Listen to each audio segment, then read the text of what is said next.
is down, what's left is right. Chasing stars and holding you.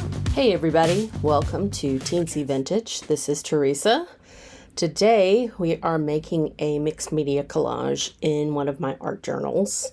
You can see the very colorful art journal there on the desk, and I am cutting out half of this picture. One of these ladies is going to make it, and the other one is going to go back into the file of ephemera for another piece.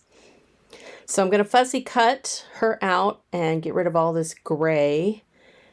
And I'm using some smaller scissors to do that. My pink scissors over there are very old and kind of blunt, so they need to be replaced.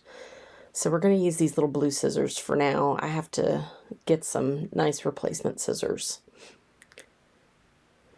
So today I just pulled out a few things that looked interesting. I've got a Crafter's Workshop stencil over there, some stamps from Stampendous by Fran, and we're going to be using some paint by Dina Wakley and something, there's also some Dylusions paint too. So some fun little craft paints, some acrylics. Right now I'm kind of measuring where I'm going to put her. So I've got some pencil marks there lightly on the page to just give me an idea of where my focal point will be. And here I have some really pretty floral stamps. This is a set called Cling Bird Blossom. And I will put all the details of the materials and tools and things in the description below in case you're curious. I've had this set for a long time. I really just love the way these florals look. They're nice and natural, and it comes with a bird. A very cute little chippy bird. Chirpy. Yeah, a bird. I'm also going to use this stamp from Viva Las Vegas Stamps, and it's just a bunch of little X's, and it's a nice way to get some mark making effect without making all the marks. And I'm using some archival ink there in jet black, basically just kind of surrounding the space where my focal point is going to go. And we'll put that back. This little system I have going with those stamps is not my favorite. I thought it would work better, but it's not great. Might have to figure out a different system for those, because Viva Las Vegas sends you stamps in 3 different ways. You can have it mounted on a block, you can have it mounted on some red rubber, or you can just have the actual stamp itself, which I love because it's nice. You can get the stamp in the format that you want. But they don't come in any kind of packaging per se, so they just are loose. Anyway, love them. Just wish there was some kind of package I could put them in, but I'll make my own.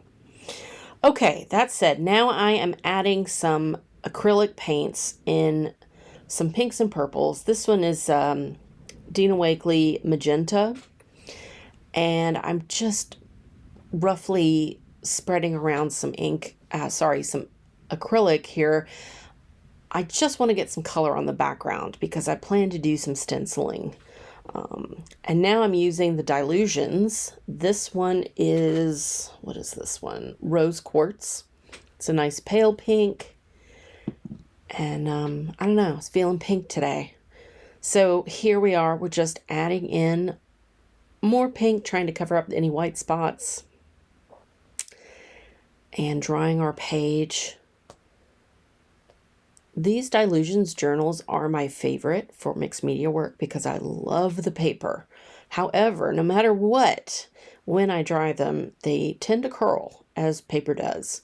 Sometimes I dry the back of the page, and that helps to curl it back in the other direction. I don't know if there's a better way to do that. If there is, please let me know in the comments. And now we're going to add some Dina Wakley paint in Eggplant. This is a nice purple shade, pinky purple. I don't know. I was just feeling the pinks and purples, and these were the colors that caught my eye on my desk. And so we're just filling in some spots here, just making a mess, having a good time.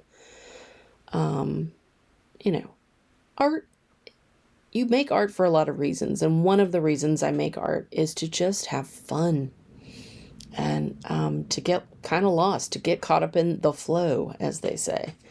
And I really just like putting paint and ink and everything else on paper. There's just something really satisfying about that. So here I am trying to do some more curling control. We're just going to get a big clip to hold it down. When in doubt, use a big clip. Okay, so now this is looking very rough, and that's okay because we're not done. So now I've got this stencil, and this is a beautiful mandala stencil by the Crafter's Workshop. It's a Rebecca Meyer design, 6x6, and it's called Leaf Emblem. I've used this stencil on many different things. As you can see, it's kind of blue here. Now it's going to be white. And I'm just using a cosmetic sponge to apply white acrylic paint to give me a very nice symmetrical design. So I've got a lot of chaos happening, and now I'm adding some order. If you like more chaos, just keep going with more chaos. I kind of like mixing and matching, frankly. And as you can see in the middle there, it's a little rough, but that's okay because it's going to get covered up by our focal. I'm also lightly going over some of the pink area to kind of push it back into the background. It's hard to tell on this video, but it is bright pink. It's a little obnoxious, but like I said, sometimes you feel pink and you just got to go with it. Okay, so there's our lady. Still looking good. And I'm trying to be careful. I have all this paint on my fingers now. I'm trying not to get paint on my focal point. I should just get up and wash my hands, but that would be smart, and I'm not going to do that. Okay, so here's another stencil. Now this one, I'm going to use black acrylic, and this is, what is this? Ivory Black. I'm not sure what makes it ivory black. To me, ivory is white. However, that's what this particular acrylic is. Call your local congressperson if you are upset. Or don't. These black dots, I'm just adding to, give a little more interest to this picture. Some contrast. Plus, I love polka dots. I don't ever wear them or have them anywhere, like in my house, but I like them in art.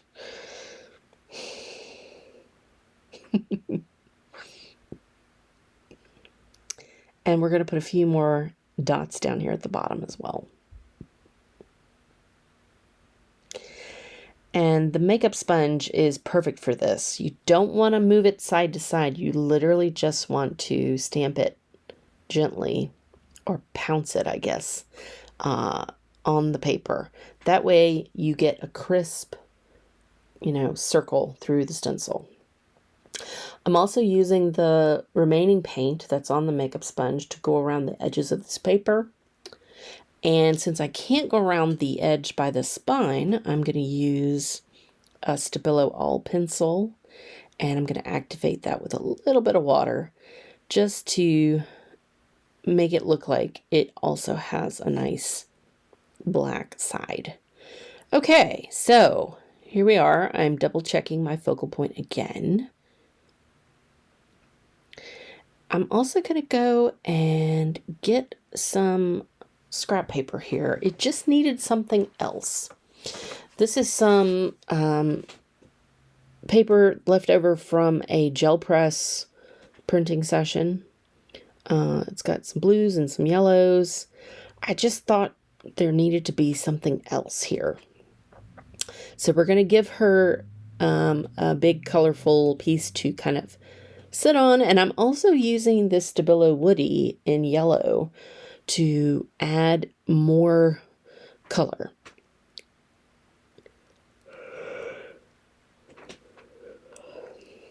And I'm just going to audition this piece rather a little bit more, just to make sure I like where it is. I'm not too crazy about it going at a diagonal, so we're just going to do it perpendicular to the focal point, which I think works out just fine. There we go. And I'm going to use this catalyst piece to smooth it out because I couldn't find my paper smoother. It's somewhere on this messy desk. And now it's time to glue down our focal piece as well. All right, and there she goes. Fantastic. I think she looks pretty great. There's a little piece left, and I'm going to put it over there on the left side, just because. Sometimes you feel moved to do something. I say go with your intuition. And we'll smooth it out and cap our glue.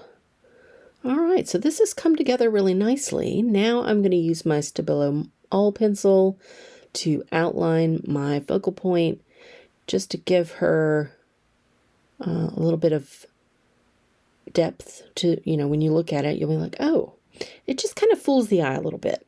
Gives it a touch of shadow where there is none. And it's just real easy to do. I'm using a teeny tiny brush. I believe it's a size 0. And just a little bit of water.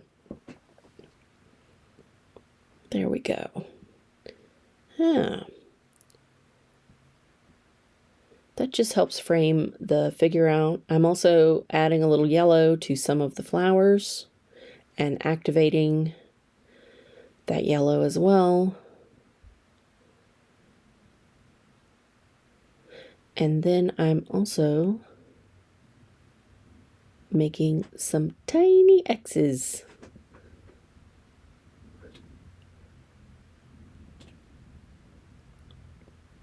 And I decided that I, had covered up quite a few of those polka dots over there. So I'm going to go back with the stencil and add some polka dots back. And this will give another visual layer, so to speak. Because now our focal point isn't just sitting on top of everything. It's between the polka dots. It's, it's not just this floating torso. Happy Halloween. Yeah. Now she looks more integrated into the image itself. And I'm just going around one more time with some of that remaining black acrylic paint that was on the sponge, just to give a little more shadow. And this is it. All done. Quick and easy. I had a great time making this. I am so appreciative of y'all being here. Thanks for watching, and I'll see you next time.